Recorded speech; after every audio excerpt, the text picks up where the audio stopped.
Hello student, स्वागत आहे तुमचं विक्रम अकॅडमीच्या यूट्यूब चॅनलवर. आज आपण 11th स्टँडर्डचा बुक किपिंग अँड अकाउंटन्सी हा सब्जेक्ट शिकत आहोत.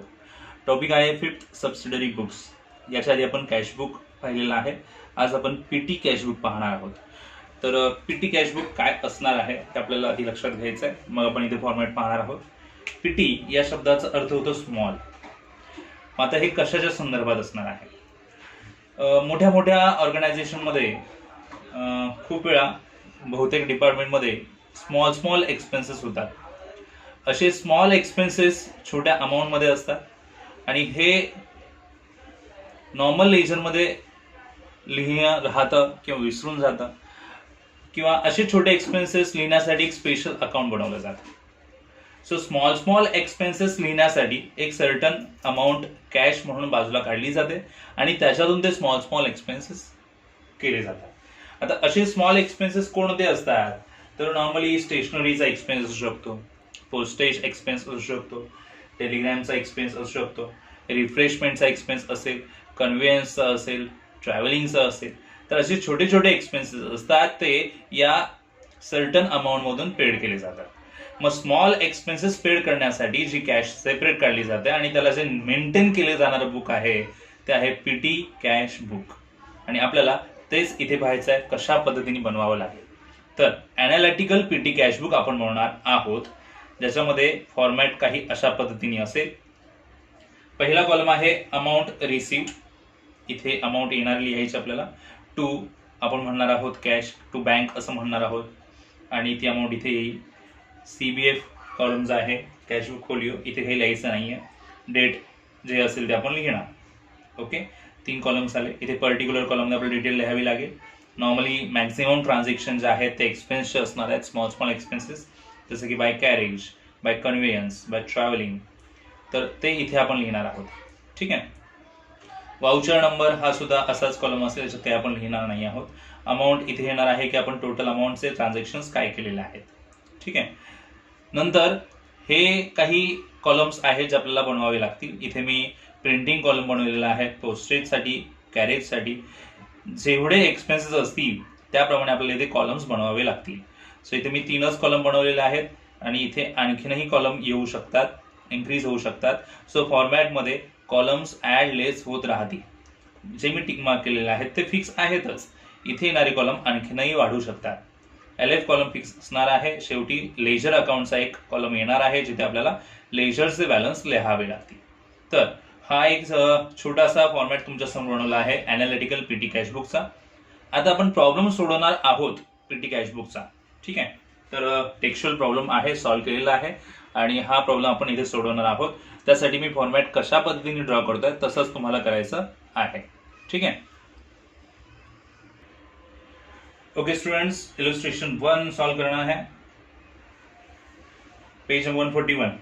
ठीक है, चलो मध्ये हिंदी बोलेलं आहे, नो प्रॉब्लेम. देन पाहूया प्रॉब्लेम. आणि हा format amount received, CBF, date, particulars, voucher number, total amount आणि एक्सपेन्स नेम्स दिलेले आहेत. रुपीजचं साईन येणार आहे इथे. ओके. प्रिंटिंग अँड स्टेशनरी पहिल्या कॉलमचं नाव, पोस्टेज आहे, कॅरेज आहे, ट्रॅव्हलिंग एक्सपेन्सेस आहे, टेलिफोन एक्सपेन्सेस, मिसलेनियस एक्सपेन्स आणि लेजर. ठीक आहे. तर पहा आता कशा पद्धतीने सोडवायचं आपल्याला. Mister Saurabh the PT cashier of राजे मोबाईल कंपनी. राजे मोबाईल कंपनीचं नाव लिहिलं वरती, पीटी कॅशबुक इथे लिहिलेलं आहे. आणि पहिल्यांदा आधी अमाऊंट येणार आणि ते येण्याचं ट्रान्झॅक्शन 8,000 रुपये मिळालेले आहेत आपल्याला as a cashier. Okay, to cash account. आणि ते मिळण्याची डेट आहे 2019 जून 1. डेट लिहिली. अमाऊंट इथे लिहिणार जी आपण रिसीव्ह करणार आहोत, दॅट विल बी 8,000. आता ऑल ट्रान्झॅक्शन जे आहेत पेमेंटचे इथे आपण मेन्शन करायचे आहेत. अमाऊंट्स टोटल इथे लिहिणार आणि मग क्लासिफाय करून कोणत्या कोणत्या कॉलममध्ये जाऊ शकते ते आपण मेन्शन करणार आहोत. तर चला स्टार्ट करूया. पहिल्यांदा सांगितलं आहे ऑटो फेअर. डेट आहे 1, बाय लिहायचा अँड ऑटो फेअर. ठीक आहे. किती अमाऊंट आहे? टोटल अमाऊंट इथे मेन्शन करायची 255. आता ऑटो फेअर म्हणजे ट्रॅव्हलिंगसाठी जाणार. इथे ट्रॅव्हलिंगचं हेडिंग कुठे लिहिलं आहे ते आपण पाहूया आणि तिथे मेन्शन करूया तीच अमाऊंट पुन्हा एकदा. ठीक आहे. नेक्स्ट पुढची डेट आहे 3. कुरिअर एक्सपेन्सेस लिहिलेला आहे, आपण पण तसंच लिहूया कुरिअर एक्सपेन्सेस. आता कुरिअर म्हणजे नॉर्मली पोस्टाचा खर्च येतो, पोस्टातून कुरिअर होतं, पोस्टेज. इथे पण कुरिअर हा वर्ड सुद्धा कॉमन घेऊ शकतो, कुरिअर अँड पोस्टेज. तर पोस्टल एक्सपेन्सेस झाला तो. तर आधी इथे लिहूया टोटलमध्ये 60 आणि नंतर मग इथे लिहूया पोस्टेजमध्ये 60. त्याच्या समोरच लिहायचं आहे. ओके, वर खाली करू नका. येस. नाव नेक्स्ट डेट आहे 4 आणि या डेटला पोस्टल स्टॅम्पचा खर्च झालेला आहे. बाय पोस्टल स्टॅम्प असं मेन्शन केलं. खर्च आहे 210 रुपयांचा आणि ऑफकोर्स पुन्हा एकदा पोस्टातच जाणार आहे ना. येस, म्हणजे पोस्टेज एक्सपेन्समध्ये ते लिहावं लागेल, पोस्टल स्टॅम्पचा एक्सपेन्सेस. देन डेट आहे 5. इथे लिहिणार इरेझर पेन पेन्सिल असं लिहिलेलं आहे, म्हणजे त्याला आपण एकत्रित म्हणूया स्टेशनरी. बरोबर, पेन पेन्सिल घेणं म्हणजे स्टेशनरी झाली. त्याच्यावरचा खर्च 525 रुपयांचा आणि आपण इथे स्टेशनरीमध्ये ते मेन्शन करूया, जे मी इथे पहिला कॉलम ठेवलेला आहे. नेक्स्ट डेट आहे 6. स्पीड पोस्ट चार्जेस आहेत, इथे लिहूया स्पीड पोस्ट चार्जेस. आधी टोटल कॉलम मध्ये लिहायचं आहे 198 आणि स्पीड पोस्ट म्हणजे पोस्टामध्येच येणार म्हणा पुन्हा एकदा इथे वन्स अगेन. तर इथे 198 लिहिले. आफ्टर दॅट नेक्स्ट डेट येणार 8 बाय टॅक्सी फेअर. ओके, आधी टोटलमध्ये लिहूया टॅक्सी फेअर 390 रुपीज आणि टॅक्सी फेअर म्हणजे ट्रॅव्हलिंग होणार, तर आपल्याला ट्रॅव्हलिंगमध्ये ते मेन्शन करावं लागेल. त्याच्यासमोरच लिहायचं आहे same amount repeat. Then once again पुन्हा एकदा 8 डेट आहे रिफ्रेशमेंटचा एक्सपेन्स लिहिलेला आहे बाय रिफ्रेशमेंट. रिफ्रेशमेंट म्हणजे चहा पाण्याचा खर्च झाला, मध्ये ब्रेक होतोच ऑफिसमध्ये, चहा कॉफी वगैरे रिफ्रेशमेंट असते, सो त्याचा एक्सपेन्सेस आहे. आधी इथे लिहूया 850 आणि हा रिफ्रेशमेंट आपल्याला कुठे लिहिता येईल, तर नॉर्मली त्याचा अकाउंट इथे नाही आहे. इथे प्रिंटिंगचा एक्सपेन्स येतो, इथे पोस्टाचा, इथे कॅरेज म्हणजे माल वाहतुकीचा, ट्रॅव्हलिंगचा एक्सपेन्स येतो इथे टेलिफोनसाठीचा येणार. मग ज्याचं अकाउंट नसणारच आहे असा एक्सपेन्स मिसलेनियस एक्सपेन्स मध्ये, म्हणजे अदर छोटा मोठा खर्च जो आहे ज्याचा अकाउंट नाही आहे त्याला मिसलेनियस MISC लिहिलं शॉर्टमध्ये, त्याचं मिसलेनियस पूर्ण नाव आहे ना. मिसलेनियस एक्सपेन्सेस या कॉलममध्ये आपण अमाऊंट ती त्याच्यासमोर ठेवलेली आहे. नंतर डेट आहे 10. पुन्हा एकदा ऑटो फेअर तुमच्या समोर येत आहे, ऑटो फेअर आणि ते आहे 310 आणि ऑटो फेअर या कॉलम मध्ये आपण ते मेन्शन करूया, म्हणजे ट्रॅव्हलिंग मध्ये मेन्शन करूया. ऑटोचा म्हणजेच ट्रॅव्हलिंग एक्सपेन्स जाणार आहे. डेट आहे पुढे 12 आणि या डेटला रजिस्टर्ड पोस्टल चार्जेसचा एक्सपेन्स आला आहे. Registered postal charge. ठीक आहे, आधी टोटल कॉलम मध्ये लिहूया 142 आणि हा पोस्टाचा खर्च आहे, म्हणजे पोस्टामध्ये पुन्हा एकदा दिसेल. पुढची डेट आहे 13. एक्सपेन्स आहे फाईल साठी केलाय, फाईल परचेस. तर फाईल परचेस आपण लिहूया 45 आणि फाईल परचेस म्हटल्यानंतर हा स्टेशनरी एक्सपेन्स झाला. प्रिंटिंग अँड स्टेशनरी हा एकच कॉलम आहे, इथे परत रिपीट लिहावं लागेल. 13 नंतर डेट आहे पुढे कार्टेज बाय कार्टेज. आता कार्टेज साठी वेगळं अकाउंट काय आहे का आपल्याकडे ते पाहूया. नसेल तर मिसलेनियस एक्सपेन्स मध्ये आपण लिहूया कार्टेजचं जी काही अमाऊंट असेल ती. ठीक आहे, तर आधी 65 इथे लिहिले, नॉर्मली मिसलेनियस एक्सपेन्स मध्ये लिहून टाकूया. ठीक आहे, पुढे नेक्स्ट डेट आहे 16 आणि कम्प्युटर स्टेशनरी परचेस झालेली आहे.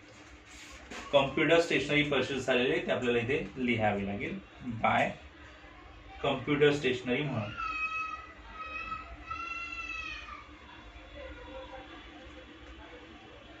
म्हणजे कम्प्युटरसाठी असणारी काही छोटी मोठी स्टेशनरी असणार, प्रिंटिंगसाठी वगैरे.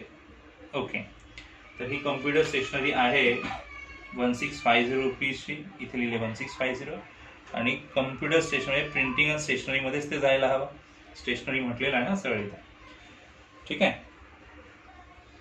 नेक्स्ट डेट आहे 19 अँड नेम आहे बाय बस फेअर. ओके, बस फेअर लिहिलं. अमाऊंट आहे 240. ओके, बस फेअर म्हणजे ट्रॅव्हलिंग एक्सपेन्स येणार आहे आणि ट्रॅव्हलिंगमध्ये आपण ते लिहूया. तर हा इथे ट्रॅव्हलिंग आहे. ठीक आहे. नेक्स्ट पुन्हा एकदा 19 बाय मोबाईल चार्जेस आहेत. मोबाईल चार्जेसची अमाऊंट आहे 270 रुपीज. ओके, आता हा मोबाईल चार्जेसचा एक्सपेन्स आपण कुठे लिहू शकतो, तर इथे काही सेपरेट अकाउंट आहे का आपल्याकडे ते चेक करूया. मोबाईल चार्जेस 270 रुपीज आपल्याला मेन्शन करायचे आहेत. ओके, तर टेलिफोन एक्सपेन्स लिहिला बघा इथे, टेलिफोन एक्सपेन्स. तर मोबाईल आणि टेलिफोन एक्सपेन्स एकाच ठिकाणी ठेवता येईल. येस. आफ्टर 19 नेक्स्ट आपण डेट घेणार 20. किंवा बाय ऑफिस सॅनिटेशन चार्जेस आहेत. तर सॅनिटेशन चार्जेस पूर्ण लिहा तुम्ही व्यवस्थित. इथे सॅनिटेशन चार्जेस 160 रुपीज. तर हा अदर मिसलेनियस एक्सपेन्सेसमध्येच ठेवायला हवा. 160 रुपीज बरोबर त्याच्यासमोर लिहिले. 20 नंतर येणार आहे 22. डेट लिहूया. रिफ्रेशमेंट पुन्हा एकदा. रिफ्रेशमेंट खर्च आधी इथे दाखवूया आपण 450 रुपीजचा. आणि हे पुन्हा एकदा जाणार कुठे, मिसलेनियसमध्ये. बरोबर, अदर एक्सपेन्स आहे, त्याचं अकाउंट नाही आहे, त्याला इथे लिहायचं. 22 नंतर येणार 23 बाय झेरॉक्स चार्जेस म्हटले, म्हणजे फोटोकॉपी म्हटलेलं त्यांनी. झेरॉक्स 270. झेरॉक्स करणं हे प्रिंटिंग स्टेशनरीचाच पार्ट आहे, तर म्हणजे प्रिंटिंग होते ना, तर प्रिंटिंग कॉलममध्ये ठेवूया. नंतर पुढे 28 आहे कुरिअर एक्सपेन्सेस 140. कुरिअर पोस्टेज आणि कुरिअरचा एकच कॉलम असणार आपल्यासाठी, तिथे 140 ॲडजस्ट करूया आपण. ठीक आहे. नंतर 29 बाय अनलोडिंग चार्जेस आहेत, ते लिहूया 170. तर अनलोडिंग चार्जेस लिहिण्यासाठी आपल्याकडे कोणता सुटेबल कॉलम येईल, तर इथे printing, postage, carriage, travelling, telephone, मिसलेनियसमध्येच लिहावं लागेल, त्याचा सेपरेट कॉलम नाही अनलोडिंग करायचा. आणि last by bus fare. Okay, तर बस फेअर 150 रुपीजचे आहेत आणि आपल्याला ट्रॅव्हलिंगमध्येच ते लिहावे लागतील. ट्रॅव्हलिंग इथे आहेत. ओके, सो अशा पद्धतीने टोटल जे आहेत ते एक्सपेन्स संपलेले आहेत. आता प्रश्न येतो टोटलिंगचा. ठीक आहे, तर माझ्याकडे तर स्पेस कमी पडत आहे, पण मी टोटलिंग करून दाखवणार आहे तुम्हाला कशी होणार आहे. तर सगळ्यात आधी क्लोजिंग लाईन घ्यायची इथून. ओके, सर्वांची टोटल करायचे, ऑल कॉलम्सची. ठीक आहे, मग इथे टोटल येणार किती ते आपल्याला लिहायचे आहे, टोटल करावी लागेल पूर्ण ऑल अमाऊंटची, यांची टोटल इथे प्रत्येक कॉलमची टोटल करावी लागेल. ठीक आहे, तर मी टोटल करून लिहितो आणि मग तुम्हाला पुढची डिटेल जी आहे ती सांगतो. ठीक आहे. ओके स्टुडंट्स, तर टोटल सर्वांची केलेली आहे आपण इथे. या साईडला जी टोटल येते 8000. सपोज इथे आपण 8000 लिहिले, अज्युम करा ते 8000 लिहिले. ठीक आहे, इथे 8000 येतील, जे इथे 8000 येणार. सपोज इथे लिहिले मी 8000. ओके, तेच इथे घ्यायचे 8000 आणि 8000 मधून ही टोटल एक्सपेन्सेसची अमाऊंट आहे, टोटल एक्सपेन्सेसची अमाऊंट आहे ती लेस करायची आणि जे बाकी राहणार ते इथे लिहायचे. 1450 बाकी राहणार आणि इथे आपण इथे लिहिणार डेट लास्ट जूनची ठेवून बाय बॅलन्स असं म्हणायचं आहे, CD. ओके, तर ही 8000 इथे आणायची, इथे आणायची, याच्यातून वरचे टोटल एक्सपेन्स लेस करायचे आणि अमाऊंट लिहायची. ही अमाऊंट पुढे फॉरवर्ड करायची आहे. आता यासाठी तुम्हाला बुकचं सोल्युशन पाहावं लागेल. एंडिंगला जी क्लोजिंग ट्रान्झॅक्शन जे पोस्टिंगची केलेली आहे 1450 तुम्हाला पुढे बॅलन्स या साईडला आणावा लागेल इकडे एंडिंगला. मग ती पोस्टिंग जी आहे ती तुम्ही बुकमध्ये पहा, कारण आता इथे माझ्याकडे स्पेस संपलेला आहे, ॲडजस्ट करता आलं नाही आहे ते. तर नेक्स्ट प्रॉब्लेम मी करून दाखवेनच तुम्हाला. तुम्ही बुकमध्ये पहा सोल्युशन एंडिंगला कसं दाखवलेलं आहे, याच्यातून प्रिफर करा बुकमध्ये सॉल्व केलं सोल्युशन कसं आहे, आणि मग तुम्ही तुमच्या बुकमध्ये ट्राय करा सोडवण्यासाठी. ठीक आहे, ओके. तर भेटूया पुढच्या व्हिडिओमध्ये. तोपर्यंत गुड बाय, टेक केअर.